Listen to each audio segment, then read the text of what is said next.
We should talk about how we got to a model that has 3 disciplines and 9 vectors. On the surface, that sounds very complicated. In practice, it's not at all. And we should describe that. All right. Well, discipline is an area of knowledge applied to something, so that's relatively easy. The vectors, we needed something to come out of the center of the wheel, so we decided that they're going to be called the vectors. But the disciplines group them together in different ways. The discipline of customer is yours. That has business development, brand, and customer experience. See, I remembered that. My area is resources, that has money, people, and alliances. And then Chris's area is? Chris's area is platform, hey Chris, and it is technology integration, processes and systems, and then service delivery.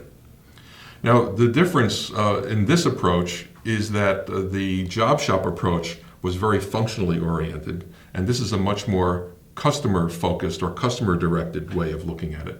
It's like what Peter Drucker said many years ago, that the purpose of a business is to create a customer and keep that customer. And in looking at the vectors, very often when we looked at the old job shop model and the 4 sides that it had, those were functions that people looked at. They never looked at the way a business operates cross-functionally, and that's always been very, very difficult. And in looking at it as disciplines and vectors, now we do that. We see that everything affects everything else. The financial decisions we make are based on our strategy toward going toward customers, which then affect what we choose as our technologies and the services that we're going to offer and the people we're going to hire.